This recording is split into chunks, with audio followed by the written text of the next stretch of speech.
Welcome to the Business of Apparel podcast. This is the place to learn how to start and scale your own apparel brand and fill it with loyal customers for years to come. I'm your host, Rachel Erickson, owner and CEO of Unmarked Street. I can't wait to share this episode with you. Welcome back to the Business of Apparel podcast. Today, I wanted to start talking a little bit about the business side of apparel and how I started my business, even though it wasn't exactly a traditional brand startup. I mean, I did start my own brand, Unmarked Street, and it was a company that I needed to be able to put a plan together for, but it wasn't necessarily what you might be doing in the way of building out a line plan and considering a collection that you want to create and grow over time. What I can say is that starting a business is going to be similar in a lot of different ways, regardless of what kind of a business you are beginning. Becoming a brand new entrepreneur has a lot of similar steps across the board that we all need to be able to take and understand. And today, what I want to get into just a little bit is the beginning of building a business plan. And I'm going to 100% admit to you that a business plan was not something I wanted to do when I wanted to start my company. I felt like I had all of the right details in my head and I had my plan kind of mapped out, and it was in notebooks and it was in journals and it was all over the place. I felt really secure about how I was going to execute my plan to the best of my ability, and I didn't need to do a formal business plan. But my husband really encouraged me to take a moment and put one formally together. And I'm so glad that he gave me that advice because it really changed how I began my company. And it really made me look deeper at some of the areas that I hadn't been considering yet. Like, I might have known who I was going to be reaching out to and how I was going to get my first few sales and where it was going to go from there. But I hadn't considered marketing yet. In the apparel industry for consulting, it's a little bit unique where consulting is usually a single person. We kind of just work as freelancers, and we can come in and either fill up a role on your team that you're not able to fill with full headcount. Usually this happens at brands that are either like on an official hiring freeze, or maybe their budget for headcount is really low, but their company will allow them to use contractor dollars to come in and kind of fill gaps and round out their teams. So that's typically what we see at corporate levels of apparel consulting. Or, for example, there might be a really big project that they need additional help on, or they need an expert or a fresh design eye, something like that. That's what we tend to hire. And so my idea of kind of coming in and doing things a little bit differently, specifically around education, was a little unique. And I wanted the first iteration of my website solely had like fit education on it. I wanted to be able to go into different brands, companies, and teach their team everything that I knew about fitting garments. Fitting garments is my like hidden talent. If I were a superhero, it would be like making all of the superhero costumes fit just perfectly on everybody else. And so that's kind of where I wanted to curate the company and where I wanted it to go. And again, that was unusual. So for me to kind of put down on paper that there wasn't really an example of this out that I was able to find quite yet. And it was hard for me to kind of build a path when there were no easy breadcrumbs, if you will, that someone else had left behind to kind of guide me along that path. I was creating it from scratch. And so when I started to put together my business plan, I had to start thinking about what that meant. Was it going to really generate any revenue? And was I willing to do something a little bit outside of that realm to get things moving and to get things started? And as entrepreneurs, one thing that we get really used to is pivoting. We have to change plans and be open to doing different activities and different roles, wearing different hats all the time. Every single day is a huge foray into different departments. I mean, at this point, I'm doing all of my own social media management. I'm doing all of my own marketing, I'm doing all of my own sales, and I'm also doing all of my own accounting. Like there's a lot of hats that I have to wear on top of doing the client work that we're doing. And so when I started looking for a business plan template to put together, I got a really good recommendation from a small coaching group that I was part of at the time to go to score.org. So score.org helps small business startups to get started. There are a lot of templates and great resources on their website. If you go to score.org and check it out, they have right now on their like planning and starting section, the homepage has like a 1-page business plan. So something to really get you started quickly. I ended up pulling their full business plan template, which was pages and pages long, going through risk analysis, SWOT analysis, competitor analysis. They wanted to see projected numbers and timeline of, what do you think you're going to spend your day doing? Will it be 30% marketing, 30% client work, and whatever else we thought that we were going to do? It really prompted a lot of big questions that, again, I hadn't really thought through. So putting together my business plan at that level is something that all of us can do at any given time if we're thinking about putting together a company. We can go through and take the time to really assess all of the little business details, your why statement, your target customer.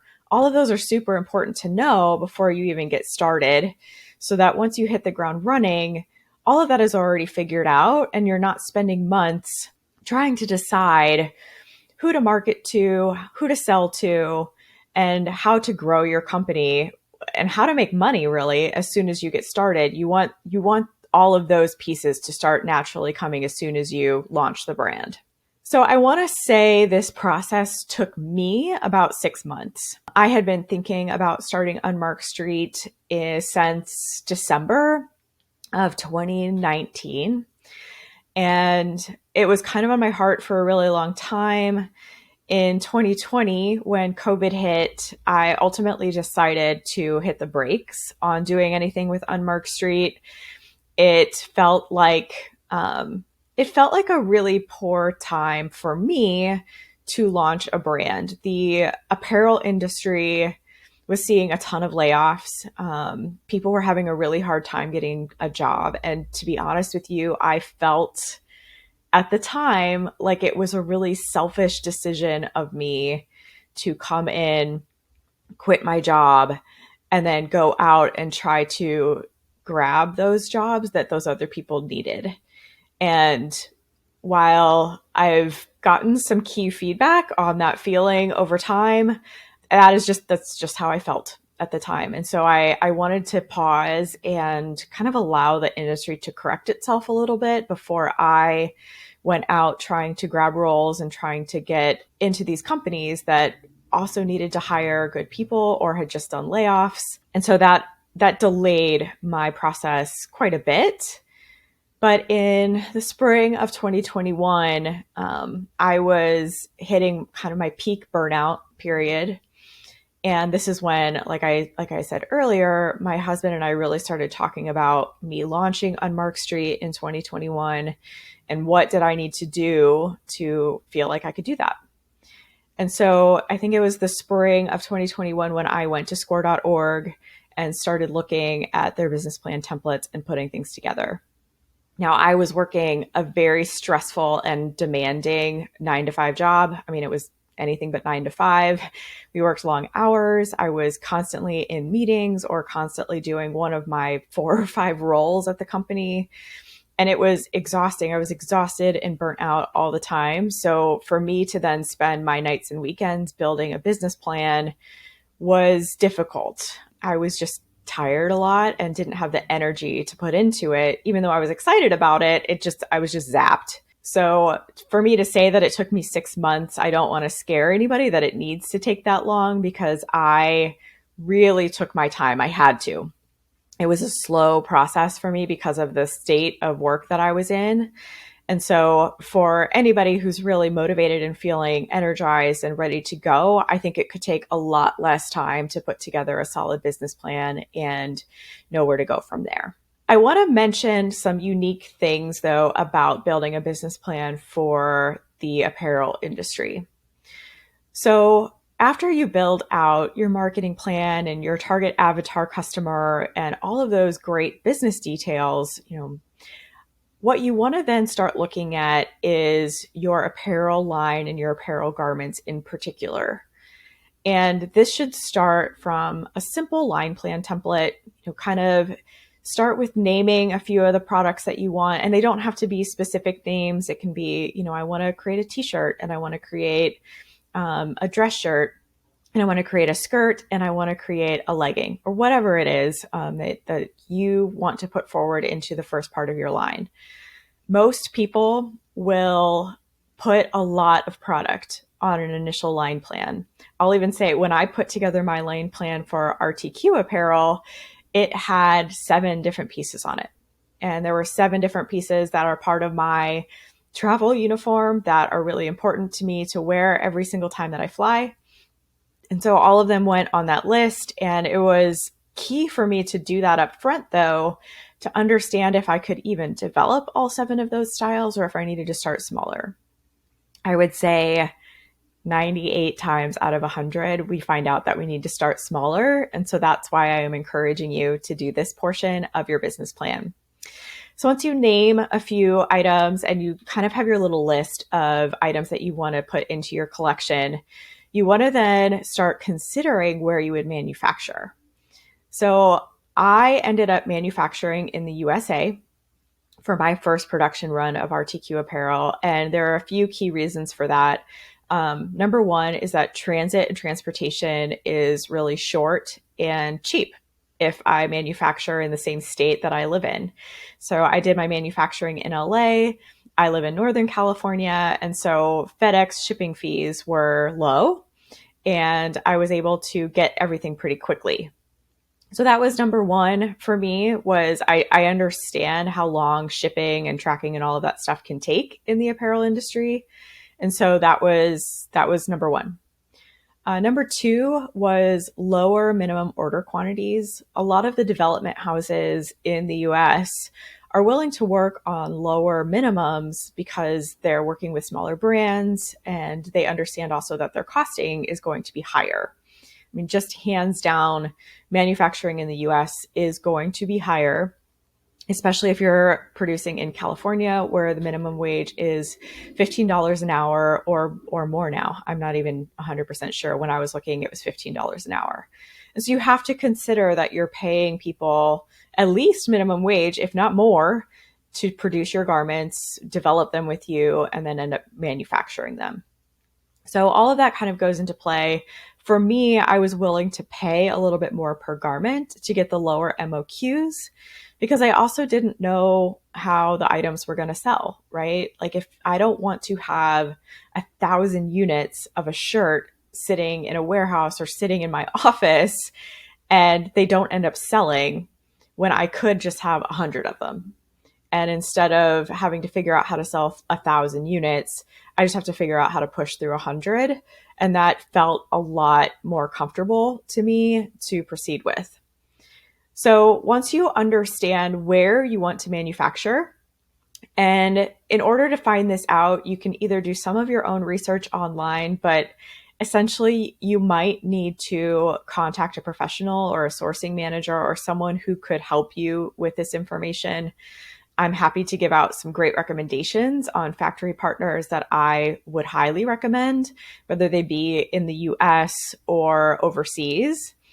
And so those are the kinds of things that you could get help with on the apparel side of the business by working with someone like Unmarked Street or another freelancing or mentorship house. But that is going to lead to your customs and duty rates. let's say, for example, I am creating a polyester performance running tee in China. And once I ship that garment, the duty rate on it is going to be 32%. So if that garment costs $10, $3.20 are going to be added to that garment to just ship it in from China. 32% is not just exclusive to China. It's basically anywhere in Asia, most places in Europe, depending on what, there are a lot of different rules to customs. I could probably do an entire episode on that. But depending on what fabric you're using, depending on where the fabric is sourced and how it's produced and where it's produced and how it's shipping in, there are a lot of rules. But in general, because I also like to start my numbers with worst case scenario. And then if things get better, that's just better for my budget. I always want to know, what could the most expensive option be so that I'm prepared for it. That $3.20 will be added.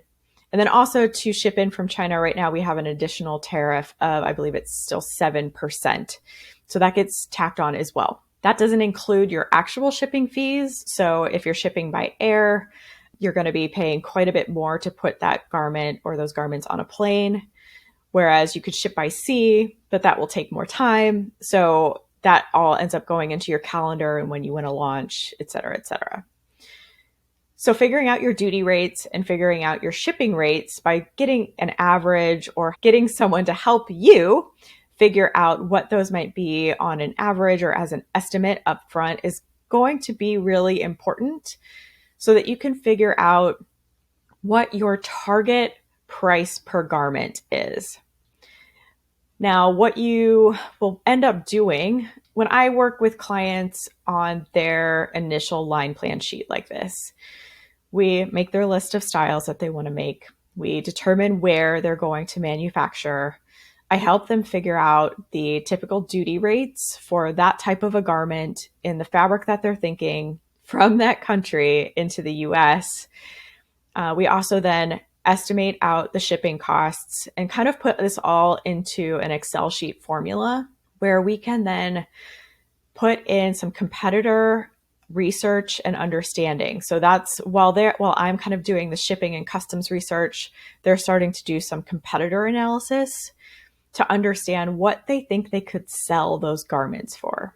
So that's their retail price, or if they're going to be selling wholesale, that's their suggested retail price to the wholesaler. When you sell wholesale, you can always suggest a price to them. Let's say you want your t-shirt to sell for $35.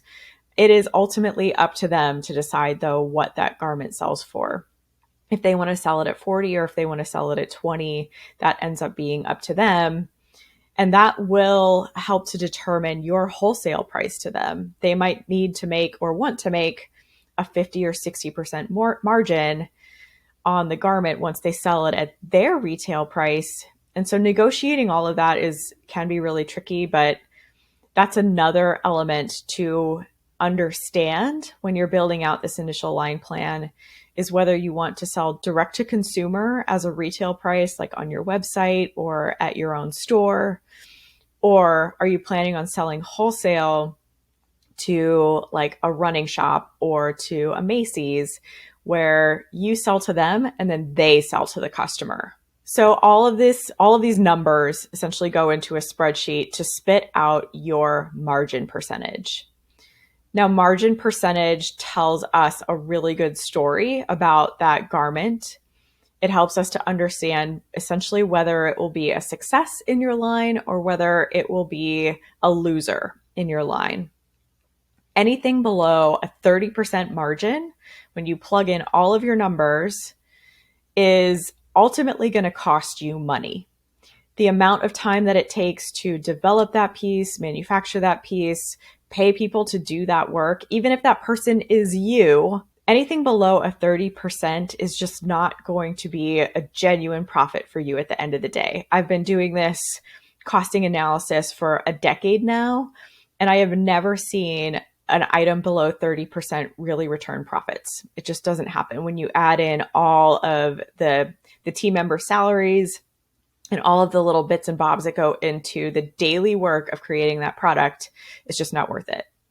So as long as you're above a 30%, which is a little bit of a danger zone, but usually I will still encourage people to proceed if they're in that range, especially if they're just starting out and trying to get some initial sales. Once you're above that 30%, whether you're going wholesale or retail, you want to roll up that margin with all of the other product margins based on quantities that you want to order. So again, here, this is all just playing with numbers. I have a great template. If you're interested in it, reach out to me, send me a comment, connect with me, and we can talk through what an initial line plan template would look like for you. Again, just like an Excel template with a bunch of formulas in it.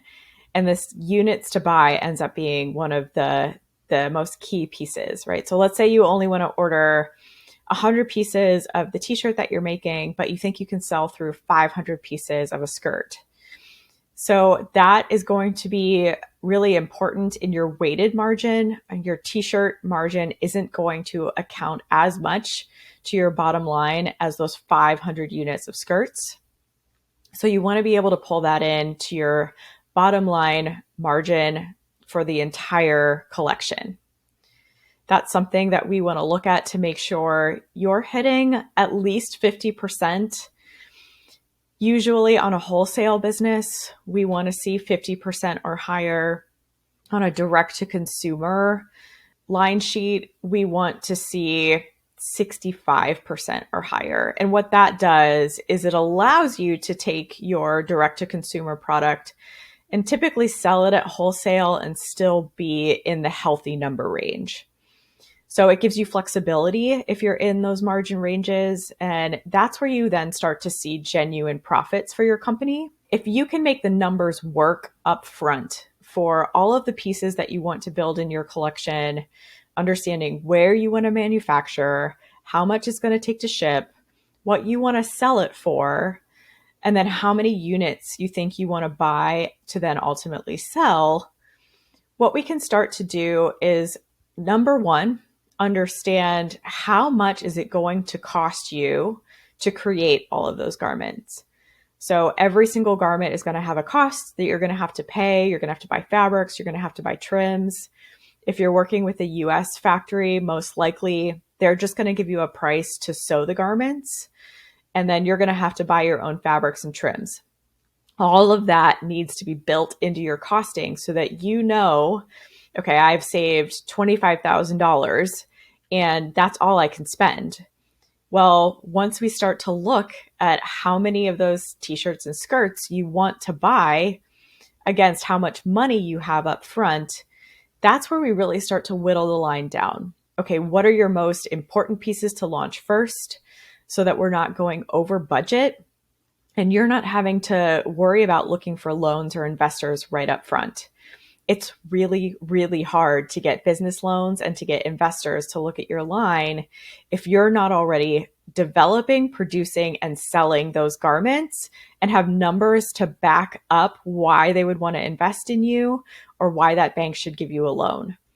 So it is really important to find a way to fund that first line in some way that makes sense to you personally without having to look externally for money. So this is my whole philosophy, right? You want to bootstrap your own company. You want to start from scratch. If you have zero money, we need to figure out a way for you to earn some money to put toward it. Once you start selling those items that you were able to buy with your own savings or your own side company or whatever it is, you can then start to evaluate the profits to go into your next round. And this is where your business starts to become fully self-sustainable. The profits that you're making from selling through your inventory go straight into the next purchase order. And as long as your margins are healthy enough, you'll be able to do that once you get through about half of your unit sales. So again, if your wholesale margins are at 50%, or as long as your direct consumer margins are at around 65% or higher, you're going to be able to sell through half or maybe a little bit more of your inventory and then see enough of a profit to be able to turn that around and put it into a next purchase order while you sell through the remaining half of your inventory. And then this cycle continues essentially forever, as long as you can continue selling and you continue to see healthy margins. Brands who are able to do this may never need to reach out for business loans. They may never need to bring in investors. But once you start to see self-sustainability in a brand and it's growing on its own, that's also really attractive to people giving out business loans and people investing in brands. So all of a sudden, your options open up quite a bit if you can get yourself going on this cadence. I think the most frustrating part of putting together an initial apparel line plan, especially when you're just business planning, starting to dream up what could be, is that I typically see people have to whittle their line down to 1 or 2 key pieces to start with. And that can be really frustrating, right? We have this vision for our brand to grow and to have all these pieces in it and to basically outfit someone's entire closet. Like that's the dream, right? Everybody has Rachel's garments in their closet and that's all they wear all the time. Well, to get there, we have to start small so that we're not struggling with money and losing so much money up front that our business fails. The last thing we want to see is a business come out, start to do well, but because they didn't plan their money well enough, they end up shutting down after 3, 4, 5 years. We see this way too often in the apparel industry. It's really tough for small brands to get out there, get their name out there, and then compete with these billion-dollar brands who have been making clothes and make them in the millions of units for global stores. It's just a really tough space if you haven't planned it out properly. So I really encourage you to head over to score.org. This is not, I don't get an affiliate kickback from them. This is not an ad. I just really think that their website and their services are top notch. So I encourage you to head over there, score.org. They also do have a mentorship program, which I don't know a lot about, but I'd love to learn more about. If you've done it, please reach out to me, comment below, or send me a message. I'd love to learn more about Score and how they're doing that process for new entrepreneurs. And the tools that they provide can get you started.